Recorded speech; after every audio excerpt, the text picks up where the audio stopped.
Microscopic Milton is very small indeed.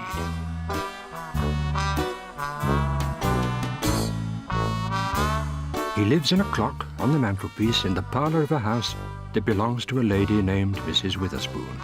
No one knows he's there, apart from Milton's friend Douglas, who spends most of his time asleep in front of the fire, and, of course, you.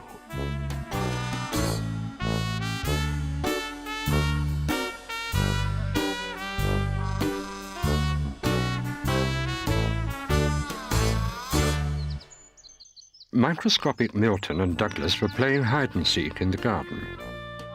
Milton closed his eyes and counted to 10. "Coming, ready or not," he shouted, and turned to look for Douglas. "There you are!" Milton always seemed to win when they played hide-and-seek, but Douglas wasn't discouraged and covered his eyes while Milton looked for a hiding place. Douglas counted. 8, 9, 10. Just then they heard Mrs. Witherspoon shout from the kitchen, "Douglas, lunchtime!" "Don't you dare come in here with those dirty paws all over my clean kitchen floor. I'll have to give you a bath before you have your lunch." Douglas didn't like bath time, even though Mrs. Witherspoon let him have some of her special bubble bath. Before long, Douglas was as clean as a new pin. Mrs. Witherspoon went to find a fresh towel. "Wow, just look at all those bubbles," he said, and jumped up onto a bar of soap to get a better view. Unfortunately, the soap was wet. Milton fell into the bath with a tiny splash. Douglas couldn't find Milton anywhere. "I'm up here!" Douglas looked up to see Milton floating towards the ceiling inside one of the bubbles. Just then Mrs. Witherspoon came back and began to dry Douglas.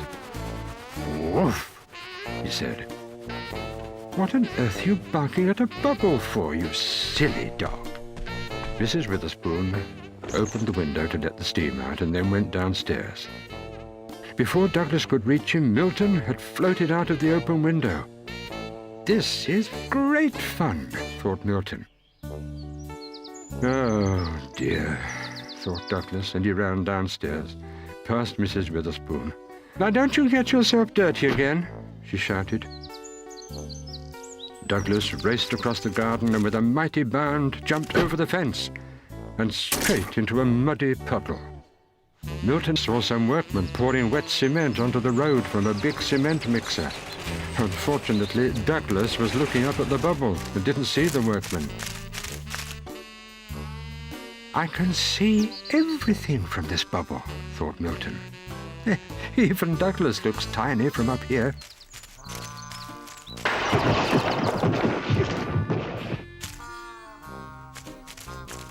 Douglas ran on and on. He was so busy watching the bubble that he forgot to look where he was going. The bubble drifted over the town, across the local refuse dump, over a newly ploughed field and into the countryside. Just then the bubble began to lose height and it floated slowly down towards some tall trees. Down fell Milton towards a large patch of stinging nettles. Luckily, Douglas arrived in the nick of time.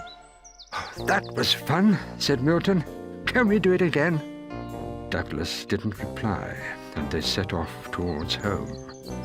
Mrs. Witherspoon hardly recognized Douglas when she saw him. "I don't know how you do it," she said. "I'm going to need my biggest scrubbing brush and an extra ration of bubble bath to get you clean this time." Douglas wasn't taking any chances. He popped Milton into a jar of bath salts where he couldn't cause any more trouble. "I've had more than enough baths for one day."